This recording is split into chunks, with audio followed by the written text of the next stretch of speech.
Hello friends, my self doctor Mukesh और आप देख रहे हैं यूपीएससी हिंदी मीडियम प्लेटफॉर्म पर करंट अफेयर्स। तो आज है आपका 21 फेब और 21 फेब 2022 और आज आप देख रहे हैं करंट अफेयर्स। तो देख लेते हैं आज का क्या क्या ऐसी न्यूज़ है जो हमारे एग्जाम से रिलेटेड है और एग्जाम के लिए इम्पोर्टेंट है। तो सबसे पहले हम लोग देखेंगे प्रधानमंत्री फसल बीमा योजना की एक नई अपडेट आई है। इसमें एक अभियान चलाया जा रहा है। क्या अभियान है? अभियान है मेरी पॉलिसी मेरा हाथ। तो इससे क्या होगा? इस अभियान में पॉलिसी, भूमि रिकॉर्ड, दावे की प्रक्रिया और शिकायत निवारण के विषय में जानकारी मिलेगी, है ना। अच्छा, तो अब हम पीएम फसल बीमा योजना को देख लेते हैं। ये 2016 में लॉन्च हुई और ये गवर्नमेंट ऑफ इंडिया की बहुत ही महत्वपूर्ण फ्लैगशिप परियोजना है। इसके बाद देखते हैं नेक्स्ट रिवार्ड कार्यक्रम। रिवार्ड कार्यक्रम क्या है? रिवार्ड है आपका rejuvenating watersheds for agriculture resilience through innovative development program, यानी वाटरशेड प्रबंधन से संबंधित है। ये रिवार्ड की फुल फॉर्म है, इसको एक बार देख लीजिएगा। rejuvenating watersheds for agriculture resilience through innovative development program। Watershed प्रबंधन से रिलेटेड होने से भारत सरकार, राज्य सरकारों में कर्नाटक एवं उड़ीसा एवं वर्ल्ड बैंक, इन्होंने $115 मिलियन के कार्यक्रम पर सहमति व्यक्त की है। तो ये था आपका रिवार्ड कार्यक्रम। उसके बाद है प्रोजेक्ट आरोहण। प्रोजेक्ट आरोहण क्या है? असम सरकार का कौशल विकास एवं काउंसलिंग से रिलेटेड एक 4 साल का मेंटरशिप का प्रोग्राम है।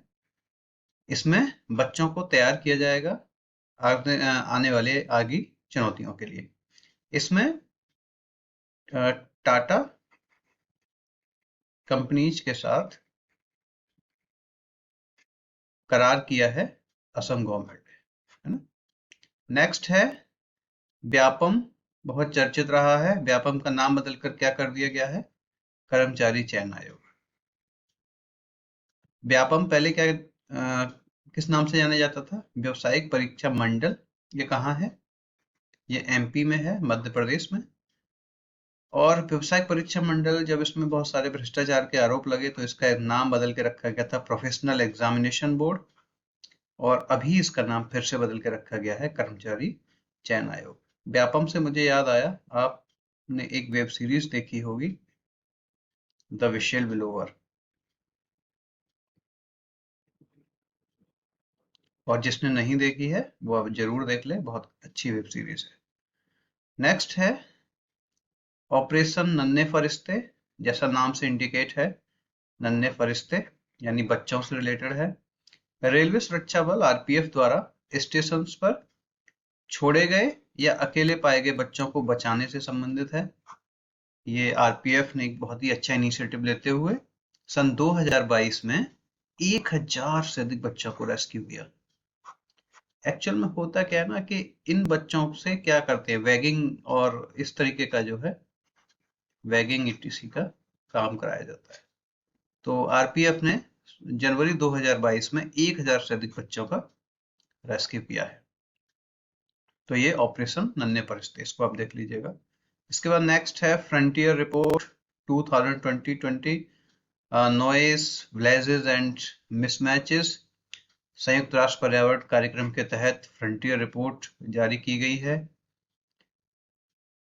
यही पूछा जाएगा कि ये रिपोर्ट किसके द्वारा जारी की जाती है, तो यूएनईपी के द्वारा। यूएनईपी क्या है? यूएनईपी संयुक्त राष्ट्र संघ के अंतर्गत एक कार्यक्रम है जिसकी स्थापना 1971 में हुई और इसका जो हेडक्वार्टर है वो केन्या में है, नैरोबी में, है ना।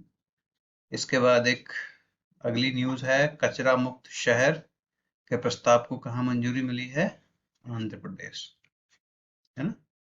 उसके बाद हुरून रिपोर्ट के अनुसार 2021 में महामारी के अंत में डॉलर करोड़पतियों की संख्या में वृद्धि कितनी हुई है भारत में?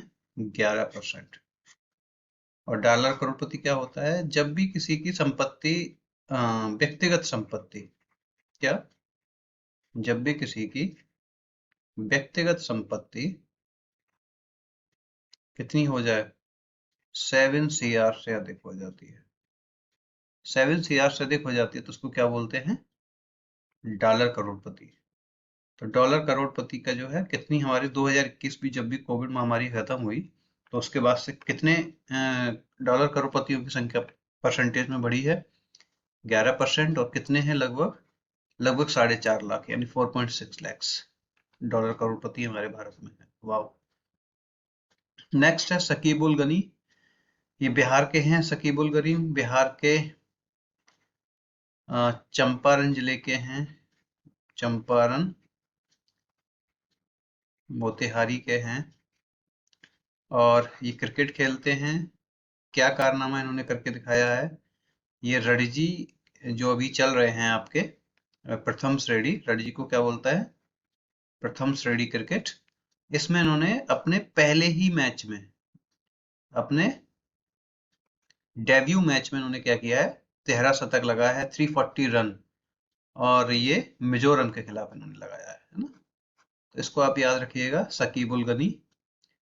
इसी तरह क्रिकेट में दूसरा नाम है यश ढुल। यश ढुल ने भी क्या किया है कि अपने पदार्पण मैच की दोनों पारियों में शतक बनाने वाले अभी तक के तीसरे भारतीय हैं।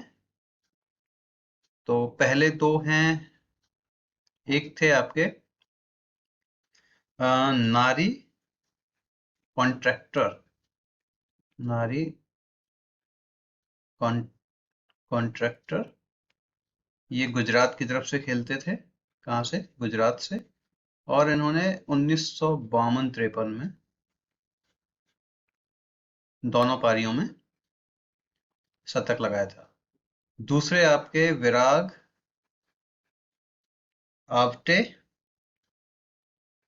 विराग आवटे, ये महाराष्ट्र के रहे और इन्होंने तो अभी 2012-13 में, है ना। और थर्ड आपके यशटुल। यशटुल और क्यों फेमस हैं, यशटुल अभी 6 Feb, I think 6 Feb 2022 Antigua, कहाँ, एंटीगुआ में अंडर 19 ओडीआई वनडे इंटरनेशनल का वर्ल्ड कप जीता है इंडियन टीम ने। तो ये यश ठुल ना इस टीम के कैप्टन रहे थे, क्या थे, यश टीम कैप्टन रहे थे अंडर 19 के। किसको हरा के जीता इन्होंने, इंग्लैंड को, है ना। तो और यशटुल जो है किसकी तरफ से रणजी खेलते हैं, यशटुल जो है खेलते हैं दिल्ली की तरफ से। तो इतने सारे फैक्ट्स आपको पता चल जाएगा, आई थिंक इसके अलावा इस पे कोई क्वेश्चन नहीं पूछा जाएगा। Saqibul Gani is important, Yash Dhull is important. तो नेक्स्ट न्यूज हम लोग देख लेते हैं। यशटुल ये हमने अभी देख ही लिया, कप्तान है अंडर 19 के, वर्ल्ड कप टीम विनर। हाँ, ये 5 टाइम्स इंडियन टीम ने वर्ल्ड कप को जीत लिया है, 2022 में भी इंग्लैंड को हरा के एंटीगुआ में जीता है। यशटुल दिल्ली से जो है खेलते हैं। BCCI secretary mister Jay Shah, BCCI president mister Saurabh Ganguly. दोनों पारियों में शतक पदार्पण ये मैं आपको बता ही चुका हूँ, नारी कॉन्ट्रैक्टर, विराग अवाटे और यशटुल। ओके, इसके बाद है, हाँ ये न्यूज है दैनिक जागरण से, सोने के निर्यात को लगेंगे पंख। अभी आपको पता ही है 18 फेब को सीपा करार हुआ है यूएई एंड इंडिया में।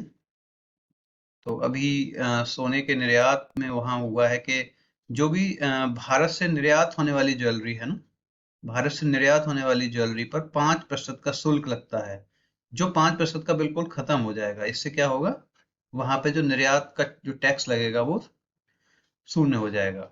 जब शून्य हो जाएगा तो जाहिर सी बात है कि निर्यात बढ़ेगा। और यहाँ पे इन्होंने क्या किया है कि 1 साल में यूएई को होने वाले जेम्स,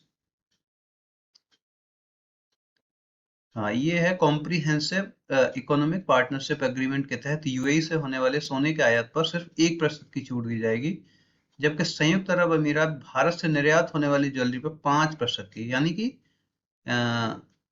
ये इंडिया जो है 1% की छूट देगा और ये यूएई जो है 5% की छूट देगा। तो ये थोड़ा सा आप देख लीजिएगा।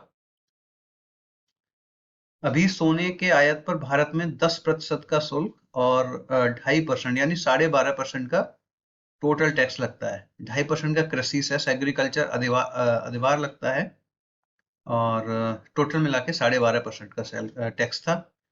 और सीपा के तहत भारत ने यूएई से कहा है कि वह दुबई में 200 टन तक सोने के आयात पर लगने वाले शुल्क में 1% की छूट देगा। सीपा के तहत भारत ने यूएई से कहा है कि वो दुबई से 200 टन तक सोने के आयात पर, अभी कोई व्यक्ति 200 टन का सोने का आयात दुबई से करता है तो भारत कितने प्रतिशत की छूट देगा? 1% की छूट देगा। लेकिन ये सोना दुबई की रिफाइनरी का होना चाहिए। इसका मतलब क्या होगा कि कंट्री ऑफ ओरिजिन का कंसेप्ट उन्होंने डाल दिया। ऐसा नहीं है कि वो चीन से सोना आ रहा है और या कहीं और से आ रहा है सेकंड रूट से और दुबई से फिर इंडिया में आ रहा है, तो वो कंट्री ऑफ ओरिजिन नहीं माना जाएगा, है ना। तो ये एक इम्पोर्टेंट न्यूज है। इसके बाद हम लोग देख लेते हैं नई नीति से। अभी मैंने आपसे मेरा डिस्कस मैं कर रहा था कि green ammonia and green hydrogen की नई नीति ऊर्जा मंत्रालय ने दिशा निर्देश जारी किए हैं। किसके लिए? ग्रीन हाइड्रोजन और ग्रीन अमोनिया। तो इसमें ग्रीन अमोनिया और ग्रीन हाइड्रोजन, देखिए बेसिक कंसेप्ट क्या है ना, कोई भी चीज अगर ग्रीन है, ग्रीन का मतलब है कि वो ऐसे सोर्सेस से बन रही है, उसमें जो भी एनर्जी यूज हो रही है वो क्या है, वो नवीकरणीय एनर्जी का यूज किया जा रहा है। नवीकरणीय यानी कि या तो पवन ऊर्जा या सौर ऊर्जा, है ना। तो इसमें होता क्या है कि जो भी हमारी हाइड्रोजन होती है, हाइड्रोजन मेनली अभी यूज हो रही है हमारी जो रिफाइनरीज हैं पेट्रोल वगैरह की, इसमें जो एक्सेसिव अमाउंट में सल्फर आता है, एक्सेसिव अमाउंट में सल्फर, तो उसको जो है रिमूव करने के लिए, उसको रिमूव करने के लिए हाइड्रोजन यूज होता है। और ये जो हाइड्रोजन यूज हो रहा है अभी, वो जैव ईंधन से यूज होता है मैक्सिमम, तो ये कॉस्टली पड़ता है। तो अभी इसी में कहा गया है कि जो भी रिन्यूएबल एनर्जी से हाइड्रोजन बनाया जाएगा, पहले तो ये बनाया जाएगा इसमें उन्होंने जिससे कि हर एक व्यक्ति को स्वच्छ ऊर्जा एक तरीके से दिया दिया जा सके। और इससे क्या होगा, इसकी 30 से 40% कॉस्ट भी कम होगी। तो ये इसी में कहा गया है। इसका सबसे पहले कौन कर रहा है, ये जो ये कह रहा था ग्रे हाइड्रोजन, हाइड्रोजन से, ग्रे हाइड्रोजन वही जैविक ईंधन से जो हाइड्रोजन वहां पे बन रही है उसको हरित हाइड्रोजन से बदलने से की योजना बनाई है ना। ये स्वच्छ हाइड्रोजन भी कहा जाता है। इसमें ऊर्जा का इस्तेमाल नवीकरणीय ऊर्जा स्रोत मसलन सौर या पवन ऊर्जा से किया जाता है और पानी की इलेक्ट्रोलिसिस प्रक्रिया के जरिए दो हाइड्रोजन कणों एवं ऑक्सीजन कणों में बांट दिया जाता है, ठीक है। और ये कौन कर रहेगा? ये इंडियन ऑयल की मथुरा में रिफाइनरी है, पानीपत में भी एक रिफाइनरी है। इस रिफाइनरी में ये लोग सबसे पहले क्या करेंगे, हरित हाइड्रोजन संयंत्र को लगाकर इसमें हेल्प करेंगे। तो ये 2024 तक इन लोगों को करना है। इसमें होगा क्या कि जब भी आप नवीकरणीय ऊर्जा का यूज करेंगे ना, तो इस पे जो एक सेंट्रल सेस लगता है ना, और अंतरराज्य पारेषण शुल्क, जो भी इंटर स्टेट ट्रांसमिशन में जो भी होता है, उसमें ये शुल्क नहीं लगेगा। और ये सुविधा सिर्फ किन लोगों को होगी, जो 30 जून 2025 तक से पहले इन परियोजनाओं पर काम करेंगे। तो यही है, नई नीति से 40 से 50% घटेगी ग्रीन हाइड्रोजन की लागत। ये एक इम्पोर्टेंट टॉपिक था इसमें। हाँ, तो दैट्स इट फॉर टुडे। ये आज जितना भी था इसकी मैं पीडीएफ जो है डाल दूंगा टेलीग्राम चैनल पे। Please like